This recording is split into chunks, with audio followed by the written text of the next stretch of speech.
Hello everyone, कैसे हैं आप सब लोग। Welcome to our channel Physics Jet and I hope you all are good. Okay, अच्छा, हम अपना chapter vectors for class 11 continue कर रहे थे और उससे आगे ही हम आज पढ़ेंगे।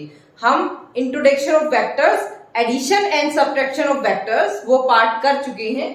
आज हम अपने वीडियो में resolution of vector and unit vector, ये दोनों टॉपिक कवर करेंगे। रिजोल्यूशन ऑफ वेक्टर सिंपली क्या होता है, अगर हमारे पास कोई एक वेक्टर गिवन है, ठीक है, तो हम इस एक वेक्टर्स को कंपोनेंट की फॉर्म में डिवाइड कर सकते हैं। ठीक है, बेसिकली देखो, अगर किसी सिस्टम की बात करें, है ना, या किसी सिस्टम को हमें ड्रॉ करना है, किसी पॉइंट को सिंपली हमें ड्रॉ करना है, तो हमारे पास 3 डायमेंशन पॉइंट को हम मैक्सिमम ड्रॉ कर सकते हैं। मतलब टोटल 3 डायमेंशन होता है ना। टोटल 3 डायमेंशन में हम किसी पॉइंट को, किसी लाइन को, किसी एरो को, किसी सिस्टम को ड्रॉ कर सकते हैं, X axis, Y axis and Z axis. अगर सपोज हमारे पास ये वेक्टर ए गिवन है, ठीक है, सपोज वेक्टर ए गिवन है, तो हम इसको भी एक्स एक्सिस, वाई एक्सिस और जेड एक्सिस के अलोंग ड्रॉ कर सकते हैं। ठीक है, तो कैसे ड्रॉ करेंगे वो हम इस अपनी वीडियो में देखेंगे यार, किस तरह से हम कंपोनेंट की फॉर्म में इसको डिवाइड कर सकते हैं। जैसे अगर हमारे पास ये एक वेक्टर है ए, इसको हम 2 कंपोनेंट की फॉर्म में डिवाइड कर सकते हैं। अगर हमारा X axis, this is X axis, this is Y axis, अगर वेक्टर ए इस तरह से गिवन है और एक्स एक्सिस के साथ एंगल थीटा बना रहा है, ठीक है, एक्स एक्सिस के साथ एंगल थीटा बना रहा है, तो ए वेक्टर को हम एक्स एक्स के अलोंग भी ड्रॉ कर सकते हैं, या ए का कंपोनेंट एक्स एक्सिस के अलोंग क्या होगा और ए का कंपोनेंट वाई एक्सिस के अलोंग क्या होगा, इसे हमें ड्रॉ करना है। सिंपली हम ऐसे कर सकते हैं, सपोज हमने अब हमारे पास, या हम 2 वेक्टर्स को एक फॉर्म में भी ड्रॉ कर सकते हैं। ये एक वेक्टर है हमारे पास, ये ए वेक्टर है, this is X axis and this is Y axis. Okay, this angle is theta, मतलब जो ए वेक्टर है वो एक्स एक्सिस के अलोंग थीटा एंगल बना रहा है। अब हम को इस तरह से इस ट्रायंगल को कंप्लीट कर लेते हैं। Suppose this is O, this point is P and this point is Q. Okay, अगर यहां से हम ये कहें कि साइन ऑफ थीटा किसके इक्वल होगा, यहाँ पे परपेंडिकुलर अपॉन हाइपोटेन्यूज, परपेंडिकुलर क्या है, QP upon hypotenuse OQ, that is equal to QP upon, ये किसके इक्वल है, ये वेक्टर ए को रिप्रेजेंट कर रहा है ओ क्यू। ओके, तो मैं वेक्टर ए लिख देती हूँ इस तरह से, ठीक है। ओके, तो यहां से हम क्यूपी निकाल सकते हैं। क्यूपी किसके इक्वल आएगा, A sine of theta, A sine of theta. ऐसे ही कोस थीटा किसके इक्वल होगा, cos theta is equal to base upon hypotenuse, base क्या है हमारे पास, ओपी अपॉन हाइपोटेन्यूज क्या है, ओक्यू, और OQ is a A vector, magnitude of A vector को ड्रॉ कर रहे हैं ओक्यू से, तो यहाँ पे ए वेक्टर आ गया। तो हम फर्दर क्या लिख सकते हैं, OP is equal to A cos of theta, मतलब इसको ओक्यू को क्या लिख सकते हैं हम, A cos of theta, and QP को क्या लिख सकते हैं, ए साइन ऑफ थीटा। मतलब एक जो वेक्टर था उसको हमने 2 कंपोनेंट की फॉर्म में डिवाइड कर दिया। जो एक्स एक्सिस के साथ कंपोनेंट आया वो ए कोस थीटा आया, जो वाई एक्सिस के साथ कंपोनेंट आया वो ए साइन थीटा। अब देखो, आप इस चीज को ऐसे कह सकते हैं कि हमारे पास अगर ये वेक्टर क्यूपी है, उसका मैग्नीट्यूड, डायरेक्शन तो वाई एक्सिस की डायरेक्शन में ही है, इस वेक्टर की डायरेक्शन तो वाई एक्सिस की डायरेक्शन में, लेकिन अगर मैग्नीट्यूड भी सेम हो गया तो हम यहाँ भी इस इतने पॉइंट को हम क्या लिख सकते हैं, यहाँ पे इसको ए साइन थीटा लिख सकते हैं, this is a sine theta. मतलब हमने ए वेक्टर को 2 कंपोनेंट की फॉर्म में डिवाइड किया है। एक कंपोनेंट ए कोस थीटा जो कि एक्स एक्सिस के अलोंग है, दूसरा कंपोनेंट ए साइन थीटा जो कि वाई एक्सिस के अलोंग है।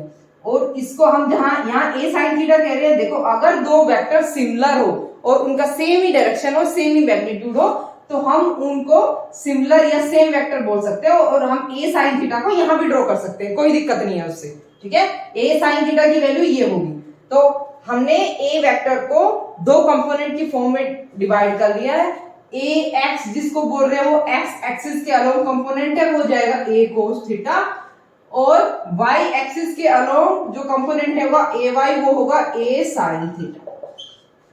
क्लियर? ओके। अब देखो, अब हमारे पास अगर मैं इसी ट्रायंगल को, ये समझ में आ गया, ए हमारे पास एक्स एक्सिस के अलोंग जो कंपोनेंट है और वाई एक्सिस के अलोंग जो कंपोनेंट है, अगर अब हम आगे इसी चीज को देखो, आपको किधर साइन आएगा किधर कोस होगा, इस चीज से कंफ्यूज नहीं होना है। अगर मैं ये कहूं कि ये ए वेक्टर है, ये ए वेक्टर है और ये वाई एक्सिस के साथ एंगल थीटा बना रहा है, वाई एक्सिस के साथ एंगल थीटा बना रहा है, ये एक्स एक्सिस है, ये वाई एक्सिस है, ठीक है। फिर इस तरह से ही इस ट्रायंगल को कंप्लीट करो, इस ट्रायंगल को ये ड्रॉ कर लिया हमने। ये हमारे पास एक वेक्टर था ए, उसके दो, ठीक है, और ये वाई एक्सिस के साथ एंगल थीटा बना रहा है।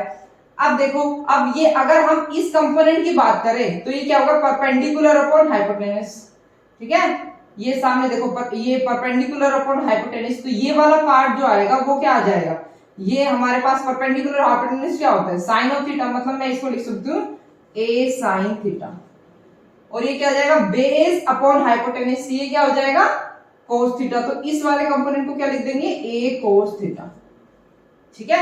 और ये वेक्टर और ये वेक्टर पैरेलल है आपस में, या सिमिलर है वेक्टर, तो मैं यहाँ पे ए साइन थीटा लिख दूंगी। तो सिंपली हमें सिर्फ ये देखना है कि अगर कोई वेक्टर ए है, वो एंगल थीटा किस एक्सिस के साथ बना रहा है, उस एक्सिस के साथ जो कंपोनेंट आएगा वो कोस थीटा वाला कंपोनेंट आएगा, और उसके 90 डिग्री, इसके 90 डिग्री क्या है, इसके 90 डिग्री ये है, इसके साथ साइन थीटा वाला कंपोनेंट आएगा, ठीक है। सिंपली कोई भी क्वेश्चन गिवन हो, सपोज यहाँ पे गिवन है हमारे पास ये 10 न्यूटन फोर्स है, ये वाई एक्सिस के साथ 30 डिग्री एंगल बना रहा है, ठीक है। तो जो 30 डिग्री एंगल जिस एक्सिस के साथ बना रहा है वो कोस वाला कंपोनेंट होगा, मतलब 10 कोस 30 डिग्री ये कंपोनेंट होगा हमारे पास, और इसके 90 डिग्री, इसके 90 डिग्री ये वाला कंपोनेंट है, तो ये हो जाएगा 10 साइन 30 डिग्री, सिंपल, ठीक है।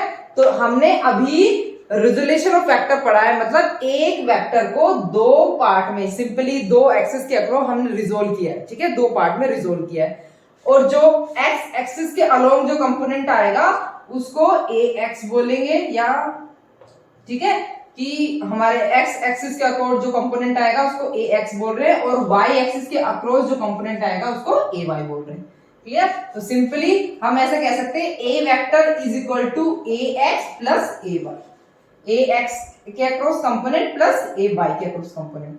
सिंपली आप जैसे हम ऐसे कर सकते हैं, अगर मान लो ए का मैग्नीट्यूड निकालना है हमें, ठीक है, ए का मैग्नीट्यूड निकालना है, ए को दो पार्ट में डिवाइड कर रहे हैं सिंपली, है ना, A vector is equal to, A X क्या है हमारे पास, ए एक्स क्या है अब हमारे पास, सिंपली यहाँ पे लिख लो कि यहाँ पे है ए साइन थीटा, और ए वाई क्या है, ए cos theta.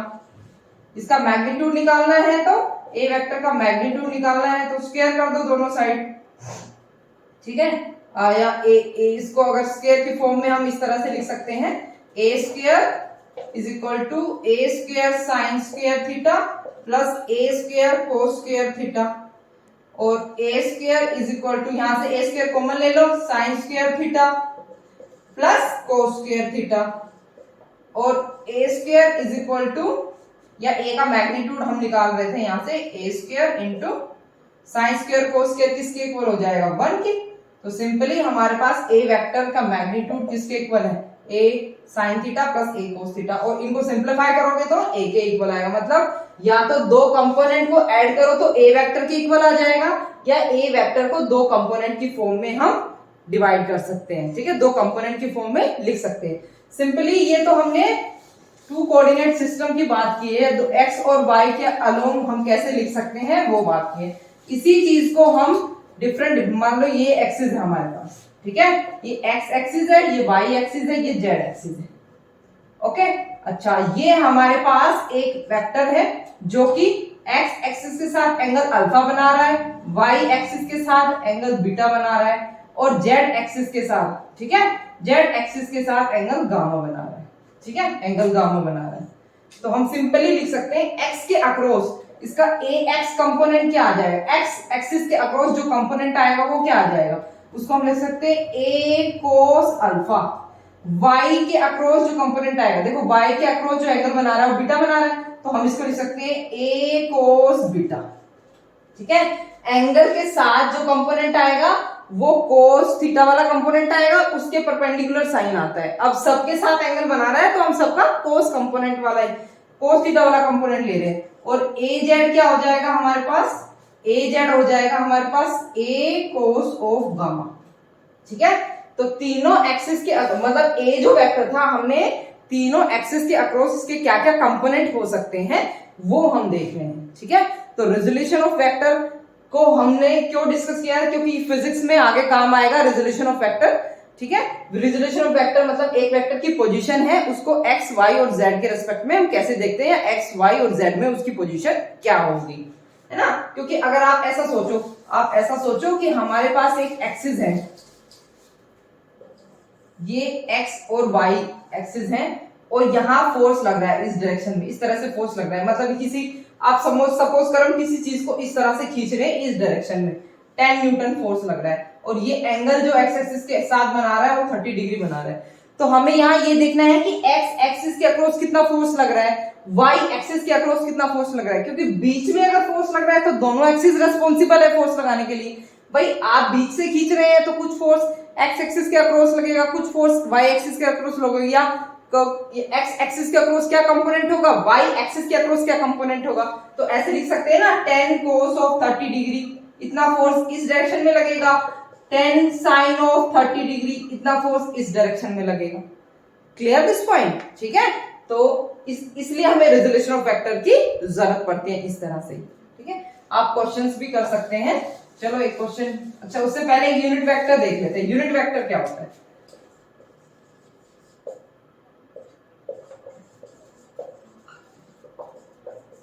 Unit vector means magnitude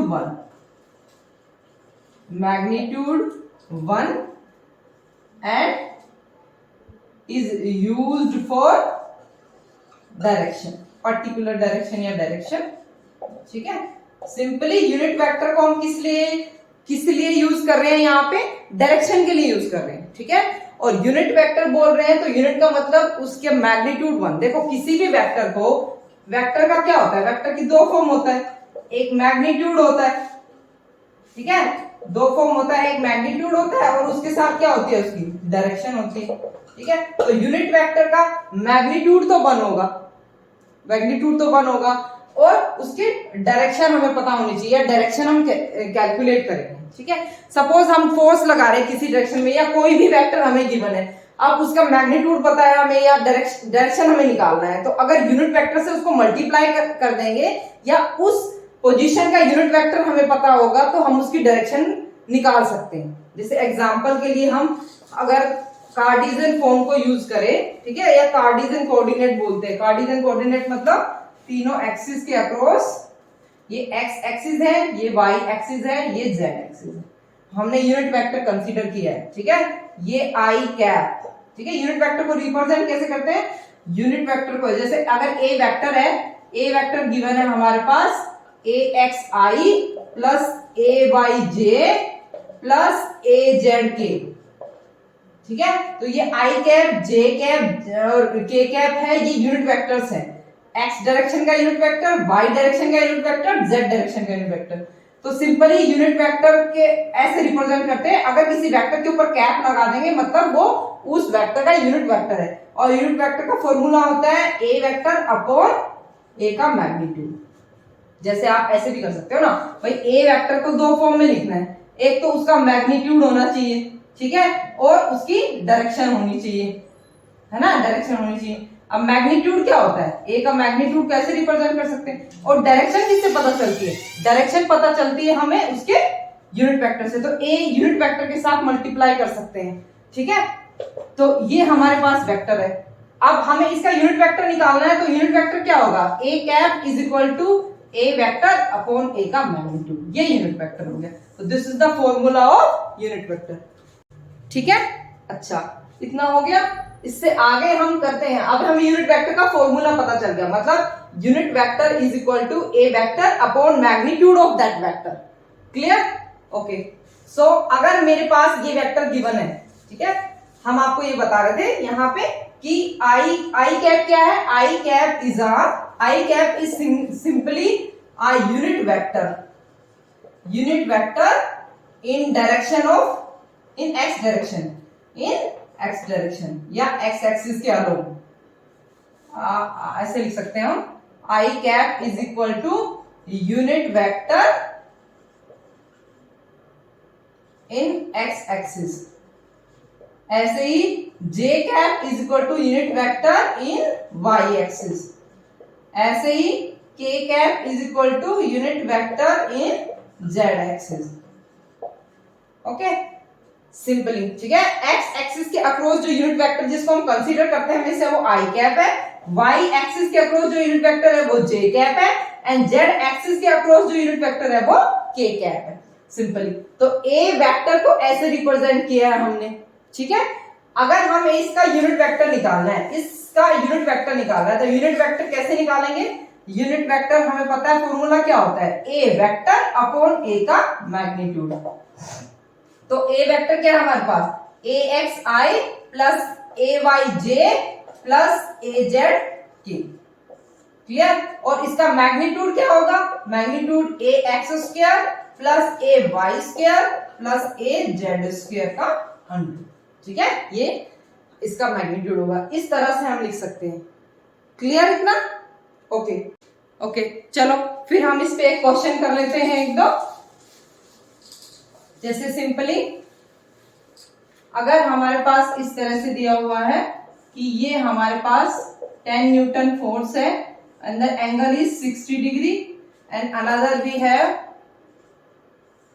5 Newton force and the angle is 30 degree, clear. अब हम इसको कंपोनेंट की फॉर्म में रिजोल्व करना है, ठीक है। और कैसे लिख सकते हैं, अब देखो ये 10 न्यूटन है, एंगल थीटा बना रहा है एक्स एक्सिस के साथ, तो यहाँ पे क्या होगा 10 cos of 60 degree, 10 cos of 60 degree x axis के अलोंग, ठीक है। एंड वाई एक्सिस के अलोंग कंपोनेंट क्या होगा 10 sin ऑफ 60 डिग्री, ठीक है। और हमें पता है कि ए वेक्टर को हम कैसे रिप्रेजेंट कर सकते हैं, एक्स एक्सिस का कंपोनेंट, ठीक है। और इसके साथ इसका यूनिट वेक्टर निकालना है आई कैप, क्योंकि डायरेक्शन ये है ना, यूनिट वेक्टर बताता है हमें ए वाई और वाई डायरेक्शन में कंपोनेंट और जे कैप। तो ए वेक्टर को कैसे हो गया, अब इसके साथ cos 60 डिग्री कितना होता है, cos 60 डिग्री इज 1/2, तो ये 5 आ गया, 5i plus A Y sin 60 degree is √3/2, ठीक है। तो ये 5√3j कैप। इस तरह से ए वेक्टर को जो कि 10 न्यूटन था उसको हम एक्स एक्सिस में और वाई एक्सिस में इस तरह से रिप्रेजेंट कर सकते हैं। ये एक्स कंपोनेंट होगा, ये वाई कंपोनेंट होगा। I is a unit vector for X direction, j is a unit vector for Y direction. अब इस तरह से, अब जिसके साथ एंगल बनाता है उसके साथ जो कंपोनेंट होता है cos थीटा वाला कंपोनेंट आता है, तो ये आगा 5, यहाँ पे आगा 5 cos 30 डिग्री ये कंपोनेंट, और ये फिर इसके परपेंडिकुलर कौन सा कंपोनेंट आ जाएगा 5 sin 30 डिग्री, ठीक है। जो भी वेक्टर जिस भी एक्सिस के साथ एंगल बना रहा है उस एक्सिस पे जो हमारे पास कंपोनेंट आएगा cos थीटा वाला कंपोनेंट, और उसके परपेंडिकुलर जो कंपोनेंट आएगा वो sin थीटा वाला कंपोनेंट, ठीक है। अब हम फिर इसको रिजोल्व कर सकते हैं, मतलब इसको अगर मान लो वेक्टर b मान लें, हम इसको वेक्टर b बोल दे, ठीक है। तो उसको लिख सकते हैं sin थीटा और cos थीटा की, फिर तो ये i कैप हो जाएगा, ये j कैप कंपोनेंट हो जाएगा हमारे पास, मतलब 5 sin 30 degree i cap plus 5 cos 30 degree j cap, clear. तो sin 30 डिग्री कितना होता है 1/2, तो 5/2 i cap plus cos 30 degree कितना होता है √3/2 j कैप। ये हमारे पास वेक्टर भी आ गया। इस तरह से हम रिजोल्व कर सकते हैं वेक्टर्स को, ठीक है, कंपोनेंट में। और यूनिट वेक्टर अगर हम उसके साथ लगा देंगे तो वो उसकी डायरेक्शन बताएगा। यूनिट वेक्टर किस लिए यूज करते हैं, यूनिट वेक्टर हमारे पास मैग्नीट्यूड 1 होता है, सिर्फ डायरेक्शन के लिए यूज होता है वो, ठीक है। हम डायरेक्शन के लिए यूनिट वेक्टर को यूज करते हैं कि किसी भी पॉइंट पे हमें किसी भी वेक्टर की अगर डायरेक्शन पता करनी है तो उस वेक्टर को यूनिट वेक्टर के साथ मल्टीप्लाई कर दो, हमें उसकी डायरेक्शन पता चल जाएगी, ठीक है। आई होप कि आपको ये वीडियो अच्छी लगी हो। Thank you. Please like, share and subscribe our channel Physics Z. Thank you so much.